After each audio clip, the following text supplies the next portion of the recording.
Welcome to Win with lifestyle entrepreneurs Josh Williams and Justin Knoll.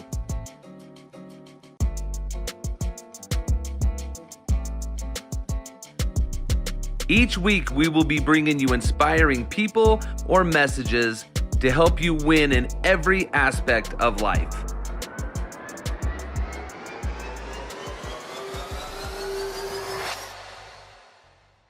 Yep, absolutely. Anybody watching knows they're like, yeah, it's John. Yeah, he's late. Yeah, it's good.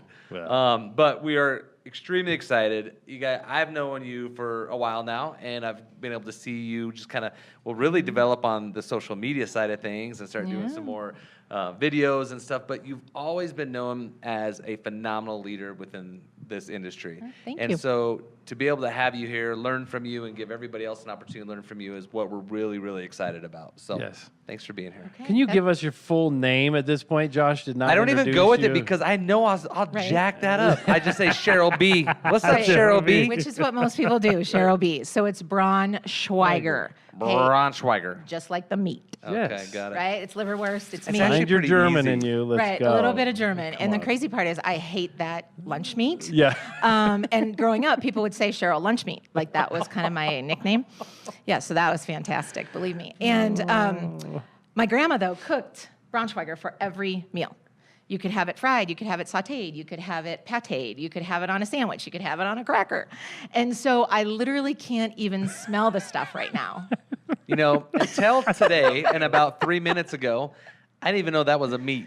Yeah. You did it? Where are you from, pal? Well, you know what's funny is my ancestry's from Germany. You would think just tie it all together, but no idea. So in the deli section of the grocery store, you can find Braunschweiger. Swear Okay, to now God. before you had it for every meal growing up, Yeah. did it taste good before that? Probably not, because I mean, I was young, right? Right, I mean, right. and You're that like, I was don't just a want that. thing. That was what we did, yeah. right? Family dinners, holidays, going to grandma's, that's what we did. Right. It's not delicious. It's really not. It's not great. No, it's really not. So it's But, funny. You know. So I'm not missing anything. I used to, there's a realtor who's not in the business anymore, and his last name was Bacon. Right? His Perfect. name was Dave Bacon. And I am not kidding. So we were, the Bacon Braunschweiger team there for a little while Yeah. when we were that's promoting ourselves, which I was love really fun, right? And a nice play on words. And it was memorable. And that's really kind of what we were going for, is Yeah. to be memorable. Mission accomplished. Yeah, That's 100%, awesome. right? I mean, love that's it. probably going to be the new nickname going forward. You know, what's up, Braunschweiger Bacon? You know, we'll go with it. Did I hit that right, by the way? Braunschweiger, yeah, that's Dang. right. I'm on it. It's on learning so good. Cheryl, you've been. How long have you been doing this? How long have you been in the mortgage industry? What's Yeah, I'm going to date myself if I tell you Okay, exactly then just give how us long, around but yeah, so I over was 10 years? over 10 years, over 20 years.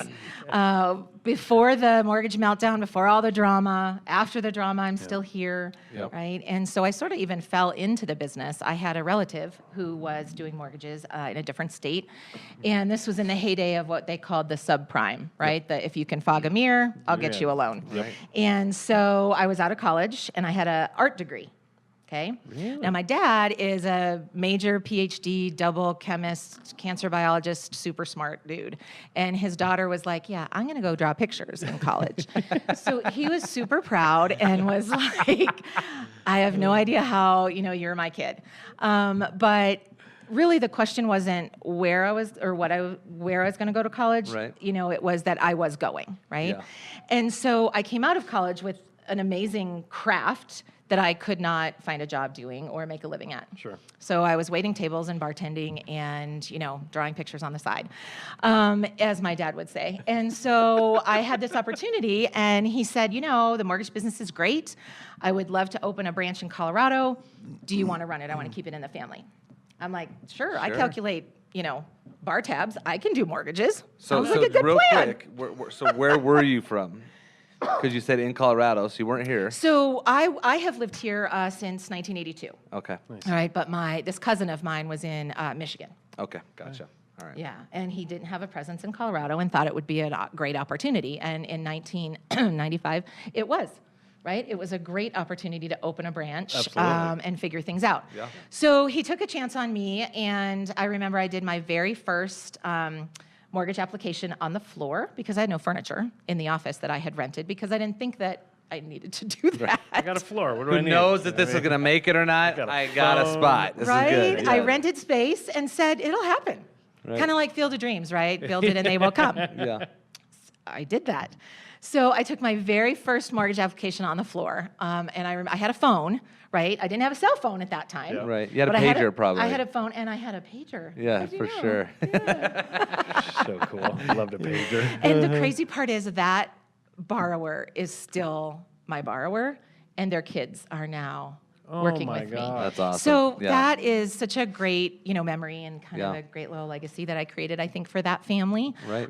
That they still work with me to this day and have referred. Yeah. Because they were literally my first customer that I didn't know even what questions to ask, right? I was filling out the blanks of the application. Holy you know, God. So, yeah.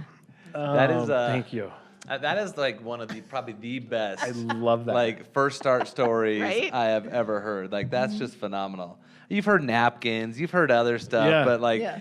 no one stayed with them after that. It was like this dude just Right. took my application on a napkin. One and done, right? Yeah, we are Right? done. One and The fact done. that you retain them and they've become just a great referral source for you. Yeah, I'm it's been sure they great. are Cheryl advocates all over that. Yeah. Yeah. I mean, for there's sure. more than just them and their kids. I'm sure you've done a lot more from them. Yeah, and they're friends, and then they introduced me to organizations that I've been able to be a part of, and so it's been really nice. That's fantastic. Yeah. Sure. One thing I've always known about you is, and Josh has alluded to it, is the leadership side of things. Mm-hmm. So obviously you're in the business. You're taking applications on the floor.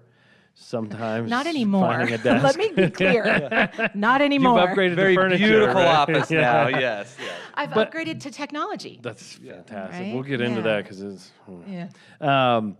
But there's, and I've known you on the leadership side of things. And so what was that transition point of going from production where you're focused on helping buyers and closing transactions to now I'm going to help my peers. I'm going to take what I know and I'm going to lead Right. by whether it's example or mentorship or whatever it is. But what sparked the leadership thing for you and what is your approach to it? How do you attack the leadership side of things? Gosh, that's a loaded question. I know, And that I'm was like so 5 sorry. questions Go- all in one, just just- FYI. You can talk about whatever you want at this I'll just point. start writing Yeah, them down. yeah. I'll just start sliding it over. Here you Right, go. in case I need a recap on Right. that. All right, well, first of all, I guess I am still a producing loan officer. Yep. So I still have clients. I am still working with my borrowers. That really gives me a lot of satisfaction because I like to help. Right, and that's kind of where my leadership, I think, goes to, is servant leadership, because I like seeing other people succeed, and I like seeing other people get what they want, meet their dreams, and meet their goals. Yeah. So I was already doing that for the borrowers, and then I had my own business for a long time. For about 17 years, I was a mortgage broker, right? Right, As we right, know, right. the difference: mortgage, broker, correspondent, Yep. lender, bank, all of that. And I decided that I wanted to take a step back, actually, after owning it for 17 years and doing everything.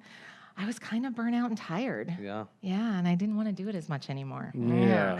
Right? And I really wanted to go back to just working with my borrowers versus worrying about payroll and worrying about HR. And did I, make my payroll deposit that month? Right, And, right. all of those Yep. things. And I thought that is not highest and best use of my time. Right. Right? And that's not what fills me up. So I decided to take a step back, close the business that I had, and I went to work for another company. Okay. So I said, I just want to be a loan officer, right? Will you hire me? And they were like, sure. It was I'm very. sure it was more than sure. I can only imagine when you were on the market as a free agent, basically in Denver with your history. Yeah, Yeah, everybody wanted you. I'm It took sure. me a little while to decide, but I tell you what, as soon as I clicked, I was all in, and I closed the business then in about 4 days. Did you really? Yeah, I really said, I called my landlord, because when I went to work for the company out of Michigan, that only lasted a couple years. Right. And he pulled out and said, you know what, this mortgage meltdown, I'm out. And I was like, well, I have all these employees and I have customers. So he said, you know what, just take it over. Just keep it going. Right. So I did. Yeah, talk about like flying by the seat of my Thanks. pants again. Thank you. Again. Oh, gosh. So at that point, then I said, yeah, this is not for me anymore. I've tried it. I liked it, but I'm now getting in the weeds of stuff that I don't like anymore. Yeah. So I had reached out to a few people at that time and said, yeah, I need to just come work for you. So I did have a couple of opportunities, and the one I chose was Nova Home Loans. That is where I currently am. Yeah. I went in as a loan officer. They put me literally in a closet. So, and I am not kidding. Nova Home Loans. They were rebuilding Bad and move. remodeling, right, this office. And they said, it's going to be great and it's going to be amazing, but this is the space we have for you. Like, Cheryl, you went from the floor. We know you'll be happy in the closet, right? Let's go. Let's get this Right? done. I know. I didn't really put that together until just right now. Yeah, it was literally like the old storage closet.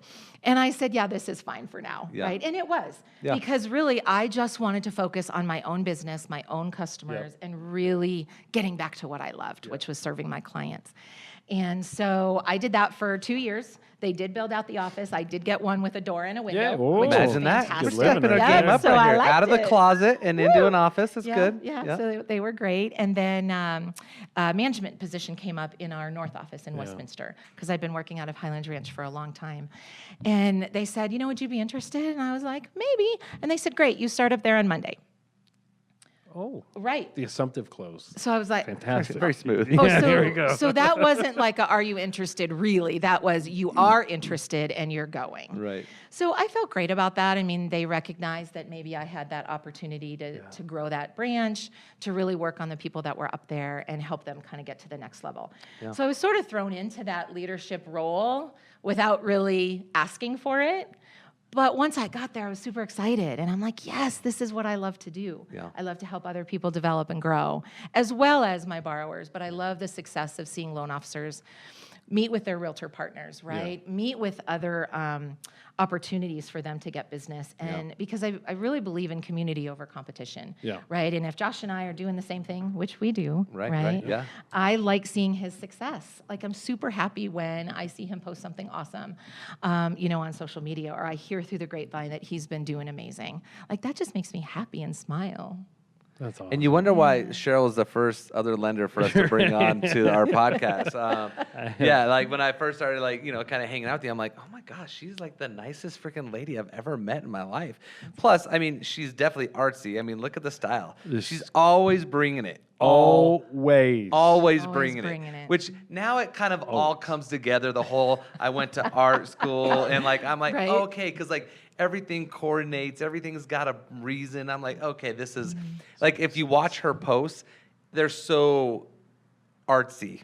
Well, right? I'm very intentional, right? I am very intentional. At least I try to be, and I study who reads stuff, right? And what do they do? And I'm all about education. Like I said, my dad is like a double PhD, super smart scientist. My grandfather was as well. Like, I got to do something that's going to make them proud, right? Like, I gotta be somewhat, education minded, which I am. I love teaching. I love mentoring other loan officers. Love teaching realtors. If I could just figure out what it is they wanted to know from me, that would be fantastic. We'll talk. So if we could have a conversation about that, We absolutely right? will. Because I feel like that's the secret sauce to our business. Yeah. Really is providing value, whether it's to our realtor partners, our borrowers, our other loan officers, that we're working with, or CPAs, whatever it is. Yeah. Yeah. Well, you've done amazing though. I mean, because I have known some loan officers who had been struggling. You've brought them in. You've done amazing things with them. So there's so much more to saying you are a leader than actually being a leader, right? So you actually get after it. You get your feet on the grass. You're out there working, and you're developing these people into becoming not just mediocre, but really, really good loan officers. That is a huge step on the leadership side of it. Well, thanks. I mean, to make it in this business, I think you have to be good at what you do, right? Yeah, but you share that. That's the difference, right? Yeah. There is a lot of people that are good that have it, and if you go ask them, they'll be like, I'm not telling you a single thing. This is my little, secret. You share the sauce. You're like, hey, this is what made me successful. Let's go make you successful. Because there's plenty of business to go around. So I used to work in an office prior to Nova, even prior to when I was, it was kind of in my in-between stage, where it was like, I don't want to share. Like, this is mine, right? People locked their doors. People were like very proprietary and very threatened by someone who might steal that relationship, that deal, right? That is not how I operate at all. Like, everything that's in here, I'm willing to share. Yeah. Right? Because that just makes us all better. Yeah. Right? All of us are doing the same thing in real estate. And if we have a kind of a bad apple, right, it gives us all a bad name. Absolutely. I don't want that. We're all lumped right? Yeah. Then we're all lumped in together as that bad lender, right? That horrible agent, that terrible title company, right? We don't want that in our industry. Right? We want to say, yes, there are great people who work here and work in this industry that we can turn to for help, for guidance, and somebody that's going to tell you the truth as well, versus lead you down the wrong path. Oh, I can do that deal. I can do that. I can help you. And then at the 11th hour, it's either different or it's not at all. Yeah. Yep. Right? Oh, sorry. Now it's changed, yeah. Yeah, like that's not good. Not good for us. So the integrity that you carry over with your clients does not change with your peers. Right. To me, that is absolute leadership. You create a movement. To me, leadership is creating a movement and getting people to see the vision, right? And I think that's something that you have always done so well. And it shows in your branch because everybody there has, it's one of the highest regarded offices that you'll find out there, just from a basis of high standards, high professionalism, we get things done. So what are the parallels between working with clients and your peers and not taking the scarcity mindset, but the abundance mindset, if you will? Oh my gosh, yes, abundance, totally. Yeah. And I think leadership is a mindset, right? I mean, you can teach skills, but unless it's up here and unless your attitude is of the mindset of leading people to doing the right thing, right? It's never wrong to do the right thing. Right. Right? It always, no matter if it's for your customer or for, loan officers who are also my customers, right? So I have to continue to think about it like that. So I think the correlation is that I'm always upfront, right? I don't really sugarcoat things because leaders have tough decisions, right? And you're not always popular, right? The branch manager is not always everybody's friend. The regional manager, not always everybody's friend, right? The middle management, the upper management, the executive level, right? Because if they were everyone's friend, they probably wouldn't be in that role, right?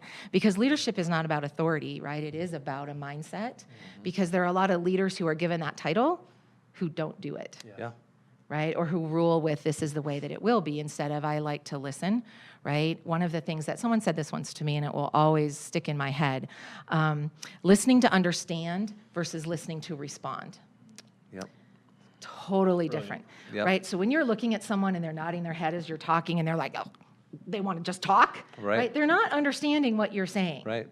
They're probably not even listening, right? So if you can shut your mouth, be a good listener, right? And then come back with, let me make sure I understood what you said, and then let's formulate a plan. I do that with my borrowers. And, I think you can gain a lot when you listen to what people say and tell me more about that instead of asking very, yes, no questions. Right. For example, with teenagers. You have some of those. You have some of those, right? So when you say, how was your day? Good. What'd you do? Nothing. Well, have you been to our house lately? Because that is the entire conversation. And then they plug their phone in to listen to the music. Yeah, exactly. Right. That's what happens in my house too. So one of the things, that we talk about, I love driving carpool before the kids had their license because I learned so much, right? I listened to them talking to their friends. I gained a lot of information from there, right? And now that they have their own cars, I don't get to do that as much. But I think the listening skill is the number one thing that leaders can do to create empathy. Yeah. And I think that empathy is not a very regarded skill sometimes. You look weak, or at least you have in the past. I think it's actually one of the top things that you can do as a good leader is to listen to your people. Yeah, I would agree. Yeah. That's awesome. Yeah. I just got all warm and fuzzy right now. This is so good. I want to go sell mortgages in your company. Okay, I'm hiring. Yes. Wait a second. Wait a second. I mean, I'm recruiting for Josh's brand. Oh, there we go. There we go. No, Good. hey, it's all.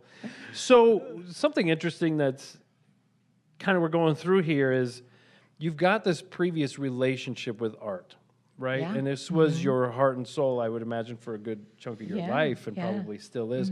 What is your relationship with that now, and how does it feed your soul and what you do? And do you get energy from it? Do you do art now, or are you just more of an observer, or what is that? What's your relationship with it now? Gosh, that's a good question. The art of mortgage making, right? Right. You look at it as taking the art of taking an application. I think that there is something to that, right? Versus being an order taker. Because if you're an order taker and you're filling in the blanks, like I did that very first day, you're a commodity, right? Exactly right. You can call a call center, a 1-800 number, and they will take your order. You can go to McDonald's and they will take your order, right? But if they call me, I feel like I have developed an art of actually asking those questions and pulling the right information out of my customer, my agent, right? How can I help them? Asking those questions that make the borrower really think about, yeah, that is what I want, right? Or I don't want to do something today that doesn't help you 2 years from now, 3 years from now, right? Yeah. So if I'm taking the order that you tell me you want, right? You call me on the phone and you say, I want a 3.875 30-year fix and I want to pay no points. Okay, that's your order, right? And if I was an order taker, I'd say, okay, I'd fill out the form and I'd move it on, right? Or someone says, I want a 3-bedroom, 2-bath, no noise, under $300,000, right? You're going to say, thanks for the order, right? I'll get back to you. Versus, let's talk about what your needs are. Is your family growing, right? Are you going to be an empty nester soon? Are you going to need college? What are those things that really is going to fill them up and make them happy to be in their home, right? Because that's really the end result. We want everybody to be happy to some degree. So it's really the art of the relationship. I mean, the questions we ask about what they need and what their long-term things are just a function of discovery. I mean, it's digging into exactly what their world is. I think the art of the relationship, there is something to that, right? Because it's genuine. I want to go deep with people, less people than I would just be surface, right? So, quality over quantity, all of that kind of stuff. And some of that's a little cliche, but I do think that it's real and it makes sense to me. I don't want to help everyone. I can't. Right? Not everyone fits the filter that I have for people that, need and value my services. Right. That is so empowering right there. I hope everybody just grabbed onto that as I can't and should not help everybody. Yep. Yeah. That is so huge. That applies to all of us. So how do you know who is your target? Who do you want to help? What does that look like? Right. Well, in theory, I want to help everyone. I just know I can't. Right? Because I am not, some might call me an acquired taste, right? I am not the acquired taste for everyone, okay? They may not like the fact that I'm bright and colorful and, artsy. Well, damn them. Right. That's not my customer. So we have to kind of look at that and say, I think it comes back to, I need them to value what I bring to the table. Okay? If you don't value the fact that I believe in education, right? That I believe that you should have education before you make a big decision, whether you're going to buy a house or do a loan, right? If you don't value what I bring to the table, let's not have a conversation. Because we're both going to be frustrated in the end. I'm going to give you something you don't need, and I'm going to think you needed it and you didn't, and then neither one of us are happy. So I think that when I try to, and I don't like to use the word filter because then that feels exclusionary. However, right, when I'm looking at who I can help are people that are interested in, again, what I have to bring to the table. Right? So sometimes it can be filtered out based on the conversation immediately, right? If they're not willing to listen to ideas, if they're not willing to answer my probing questions, then probably, we're going to be done quickly. Not a good fit. Not a good fit. And you just move on quickly. Yeah, or they do. They can decide. And my loan officers are the same way. If they don't buy into my culture, what I have to offer in the branch, which is collaboration, right? Collegiality, education. If that's not what they're going to do and how they operate their business, they're not a good fit. I like at the very, very beginning of all that, as a joke, you were like, oh, it's not my customer. But you actually know your customer, right?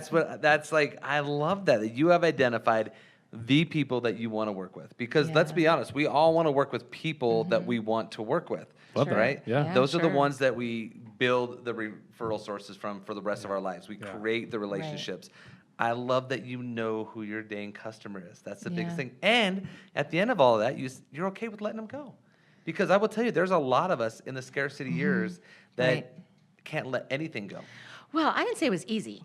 Right? The letting go, but I go to Frozen, right? When Elsa's like, let it go. That's what I do. I can't get wrapped up in that because I tell you what, this business, right, is stressful, right? Because people do operate from scarcity versus abundance. And I feel like, if you give, you're going to get. And the more you give, the more you'll get. And if all you do is want to hoard it together and keep it to yourself, like you're never going to grow. right? You're never going to grow if you don't expand your horizons. 100%. And, stress and anxiety does crazy things to you and your body and I know, your look life. at me. Short, chubby, bald. That's all from 4 daughters. I haven't even talked about business yet. Right. Well, that's because you got 4 girls, right? So this is a good segue into something you've had recently come up in your world that was jarring and shocking and scary and a health concern. Yeah. And very recently. Right. Tell us what happened and how you powered through this and where you are and we all go through something, but that is... Right. So this is kind of even like my first time I've even talked about it publicly. I told you both kind of off camera. Yeah. But recently I've been struggling with a little bit of what's called Bell's palsy. So for those of you that don't know, that is a partial paralysis of your facial muscles. Yep. I know a lot about it now, believe me. I have educated myself. Because I believe in education. And so I had to figure out why and how. And, I want answers. And unfortunately, there's not a whole lot. So what ended up happening is that my stepfather had to have emergency open heart quadruple bypass surgery. Oh. And it was emergency because my mom called me and said, you need to be on the next flight. Yeah. Okay. We have all girls in our family, 5 girls. So I got you up by 1, right, in the family. And so, we all descended upon that. But that morning, I'd woken up and I just wasn't feeling great. I looked in the mirror and I thought, gosh, I'm tired. Like, I should have had more sleep. Went to a meeting, and it was a breakfast meeting. And I was eating my breakfast. And unfortunately, it didn't make it into my mouth. And so in front of all of these people, I'm have food dribbling out of my mouth. So I was a little embarrassed, right? And had to excuse myself. And my face was basically tingling, the entire right side of my face and kind of down into my neck. And I wasn't sure what was happening. But if you've ever been to the dentist, right, when you're coming out of the Novocaine, right, and your mouth is tingly and numb and you're poking at it, and it's just a really weird feeling. Well, that's how my entire right side of my face was feeling. Wow. So immediately you think you're having a stroke. Yep. That's what I thought I was having, right? Yeah. That's a really freaky thing. For someone who's healthy, who does have a lot of energy, someone told me the other day that I was high speed, low drag. And I thought... That's a great way to describe you. Oh, my goodness. And he's like, I'm going to get you a button made for that. And so for me then to be like, what is happening to me was mentally kind of crazy as well as physically. So I went to the emergency room and, said, I think I'm having a stroke. And they said, well, the good thing is you're not because you're talking to me, right? To the doctor. He said, you're not having a stroke right now, but I do think that this is what you've got. So yesterday was 6 weeks since it happened, and I have made really, really good progress with recovery. Because unless you really know, you can't tell until I really smile and it's a little crooked. And you smile nonstop. Yeah, exactly. So that's part of my therapy, right? Is to work those facial muscles. That's right. So it's a really interesting situation because you lose your self-confidence, right? When you don't look the same and you don't feel the same and you have severe headaches from it because it's the damage to your nerve right behind your ear, all right? And that's what causes the drooping. Okay. I had vision problems. I couldn't see very well because my eyelid was not working properly, right? And so I saw someone immediately, was able to get some care. Acupuncture literally saved my face. So I'm a huge proponent of acupuncture, right? Because it really has made a huge difference. Yeah. I have a little ways to go, but I'm about 90% back. Yeah. Which is why I agreed to come today. 2 weeks ago, I was not. I don't know. I might have to put her in a headlock. Not camera ready. Ago, so. Well, if you sit in between us two, you'll always look pretty good. You'll be great. Don't worry about it. Perfect. So I've talked to people about it, but I haven't actually kind of put things out there because I was actually doing a ton of video and helping and really wanting people to, up their game, right? We really wanted to be doing that. And I had been doing some coaching on it and thinking, this is kind of where I want to go. And then all of a sudden I'm like, nope. Can't do it. So I didn't stop posting, and still trying to be really motivational because it was helping me get better.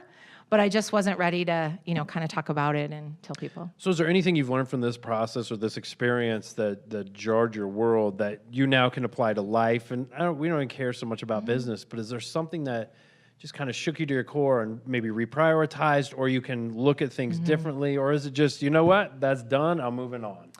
Well, yeah, both, I guess. Sure, it shook me because I've never really had major health issues, and that to me was a major health issue. Now, it could have been so much worse, right? Yep. So I am not downplaying others who have had much more severe situations or some more severe cases than I did. Yeah. But yeah, it was something that made me stop in my tracks and say, I need to reevaluate some things, right? And maybe that's not being so stressed, not taking everything on, saying no, delegating, right? That's part of leadership. Right? One of the things, okay, Justin. I don't know what you're right? talking So about. there's 3 Ds, right? Do it, delegate it, or dump it. Yes. Okay, those are the 3 Ds. Love it. All right, so if you're going to do it then. Right? Stop pushing it off. Yep. If you need to delegate it, right, you've got to have the team in place that you can trust, okay, that's going to take care of it.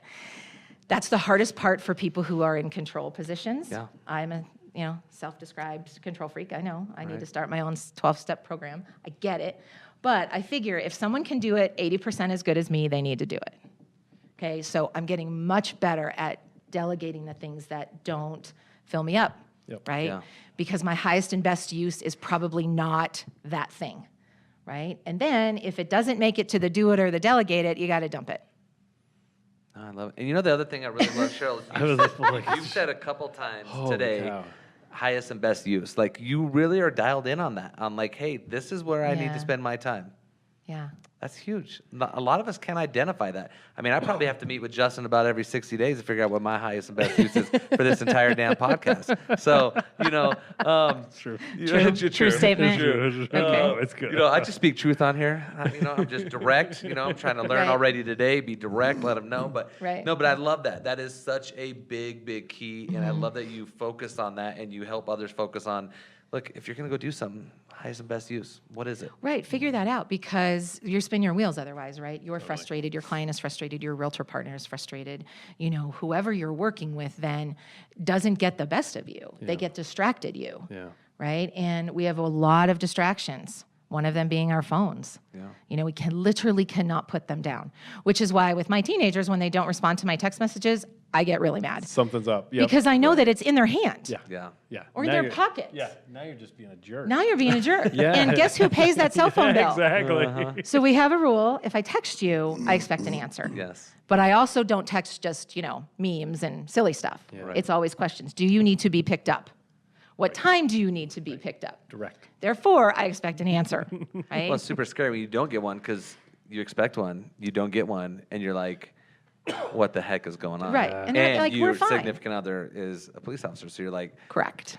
That's a whole your nother mind level. goes a whole different level, right? Yeah, So that's it's a like, whole yes. nother level of why didn't you my respond to me? gosh. Right. Yeah.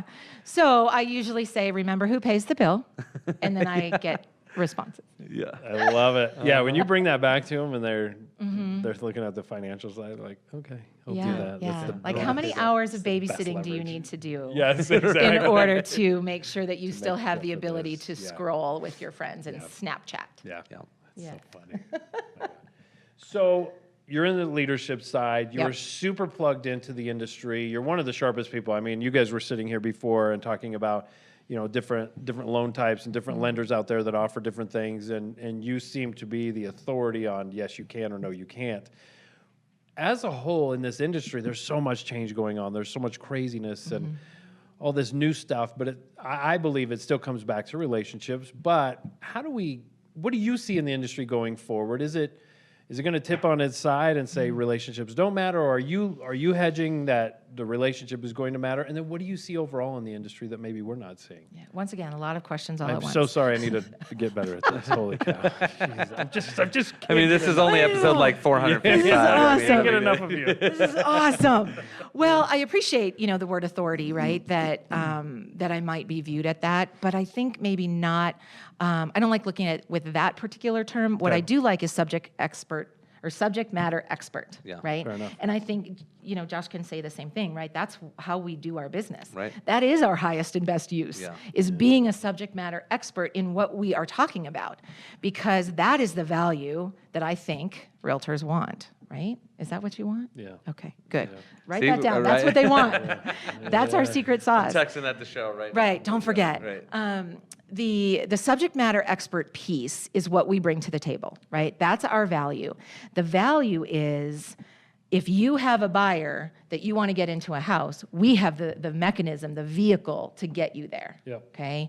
And that's how then we provide value in that partnership. Right. So in the days of discount lenders, Yep. discount agents, discount brokerages, the call centers that you literally cannot turn on the TV or the radio without hearing, call us today, right? We're local, we do this, we do that. So I still look at that as the difference of an order taker versus a professional advisor. Agreed. And that's what I look at, right? As a subject matter expert. This is my craft. This is my art. This is what I do every day. What I bring to the table with that is that I know my guidelines. Okay, I have a girl in our office who literally, I think that she eats and breathes and reads those books for fun. Oh, Okay. gross. I don't do Yeah. it for fun, but I do No, it. you do it right? 'cause, yeah. But you know what? Talk about a subject matter expert. She is it, Yeah. right? And other people know that, and that's why they gravitate to her, and it creates trust. Yeah. Okay, so if I know what I'm talking about, you're going to trust me. Absolutely. Not because I tell you, but because I show you. Yeah. Yeah. So I do think that will keep the loan officer, the traditional loan officer, alive. Yeah. If we can create the subject matter expert value Yep. to the people that we're working with, and the customer that wants it.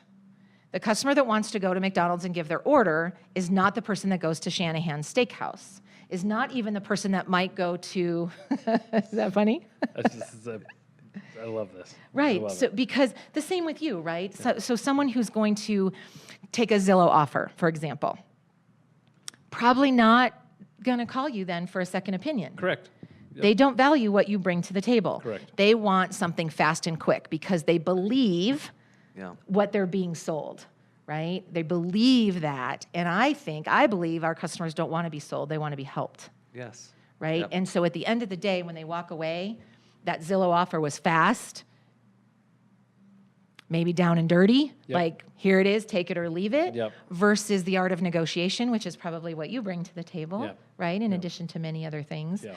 but really working for your seller, not for the transaction, because that's how I feel like Zillow is. And I'm not knocking. I don't like no. talking bad about things in Yeah. our industry, Yeah. but I do see it coming in and trying to take market share under sometimes false pretenses. Agreed. So I have a question for you. Agreed. And this is, we have lenders, we have real estate people, we've got Sure. insurance, but we got just Sure. people that don't even work in the industry that listen to this. This is more targeted towards the real estate side of things. So Okay. as a lender, we come across some real estate agents who think that the lowest and best is the Yeah, right way to go, right. right? So, but yet they will sit there and talk bad about Trey Laura and Redfin and those guys all the Right, time. right. So they're kind of countering themselves. How do you educate those particular people to Right. realize the benefit of, hey, this is where we're at? Well, honestly, it gets frustrating sometimes because you go back to, do they value what I bring to the table, which is that education? Yeah. Sometimes I say, nope, you don't. Yeah. We've had a conversation. I'm trying to explain to you, and you're not listening to understand. You're listening to respond. We are done. We are tapped out, right? Bye, Felicia. Like, I don't even want to continue that relationship going down Right. that path because I'm frustrated they're not listening, and they're frustrated that I am not giving them what they want. Right? So when I put together like a pre-approval for a borrower, you probably Yep. do the same thing, right? You'll call the listing agent, you'll talk to them, you'll help everybody through the process, and you're educating them on why you and your offer, your buyer's offer, should be the one chosen, okay? Right. It's not always the lowest or the highest.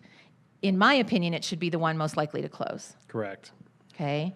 Nailed it. Right, Yeah. most likely to close. Yes. Yeah. So is that with a local lender? Is that with a cash buyer? Maybe not, because I've heard actually cash buyers are making multiple offers and then, Pulling back. pulling back out. Absolutely. Right. Not the most likely to close. Yep. So that's the education I want to try to bring to them. Yep. And the value that I provide is hand-holding from step to step to step to step. And I attend the closing. I call the listing agent. I make sure that what we do is what we say we're going to do. Yep. One of my belief statements is doing it right the first time, right, is the only way to do it. Yeah. Ain't nobody got time to be wasting to not do it right. Right. This is, you're speaking exactly my language. These are everything I Yeah. live by is do it right, not twice.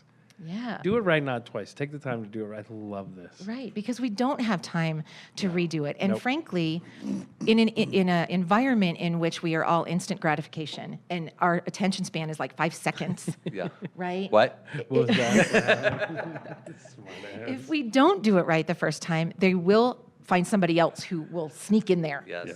Right? And say, I can do it better, I can do it differently. Yep. So honestly, I think when I'm working with a partner, whether it's another loan officer, whether it's the actual borrower, whether it's the realtor or the other referring partner, we got to have that good symbiotic, we value each other, Yeah.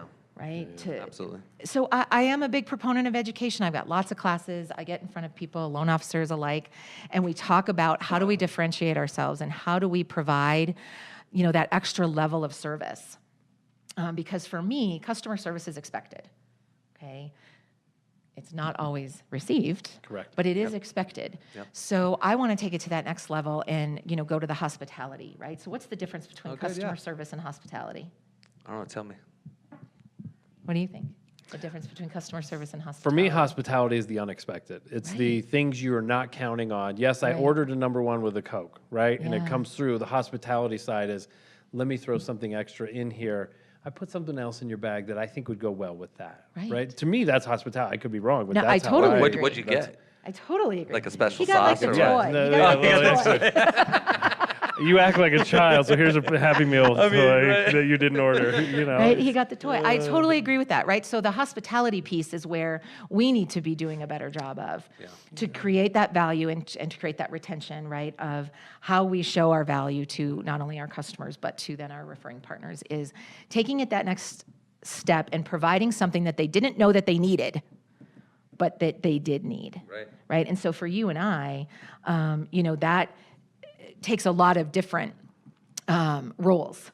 Could be that we attend the closing, right? Because I will tell you that a call center person sitting in her basement in Detroit does not attend your closing in Colorado. Correct. Okay, I'm just saying.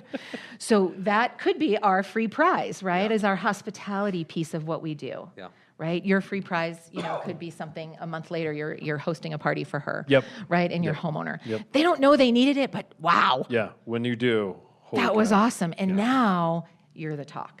Yeah. Right? And that's what we want to be. We want people to be referring us and talking about us, not because we did a good job, but because we were like, wow. Right?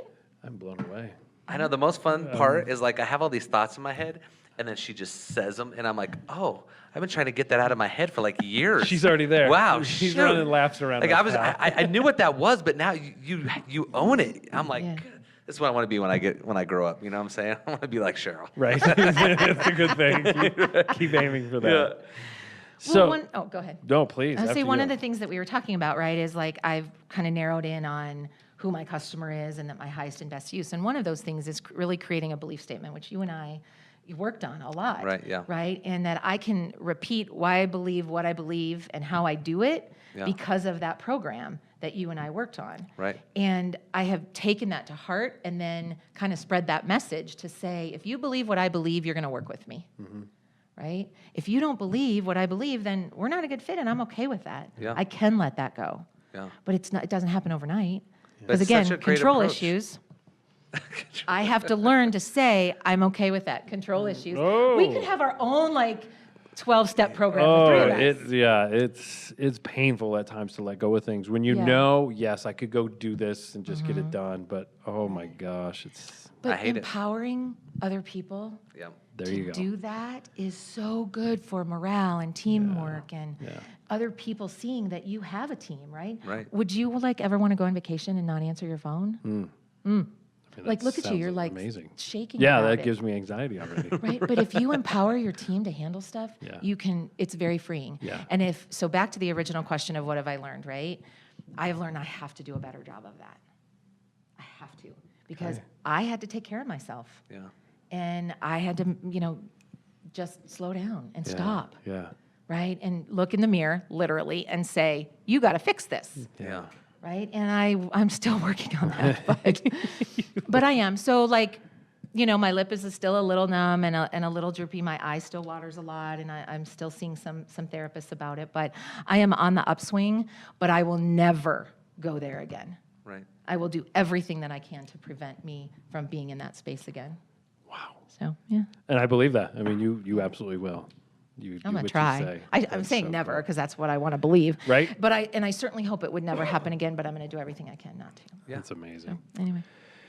Cheryl, I am just, my notes, these last few episodes that we've had, just so many notes, but this one really speaks to me. I think we do business in a similar fashion, but there's things that I've pulled from this that I'm super excited. The do it, the delegate it, or the dump it. Listen to understand, don't listen to respond, and it's never wrong to do the right thing. Are three things that if I looked at you from the outside and you hadn't have said those things, I would say that is you. That's awesome. You live by that, and you don't just say the words, you actually live by that. I get a lot of input, like that do it, delegated, dump it thing. Like that was not my own Sure. brainchild, right? Sure. Like there's a gal that teaches that Yeah. out of Colorado Springs, I mean, I'm learning from others constantly. Yeah. And then I'm applying it to what I'm doing. And that I want to share that message. Because again, if we are all doing the right thing all the time, it's going to elevate all of us Absolutely. to be what we want to be, which is the trusted advisor to everybody. So there's hope for this industry. There's hope for this industry. We are not going away. I love it. We are I love not. it. I love it. I'm excited. Right? We will be here.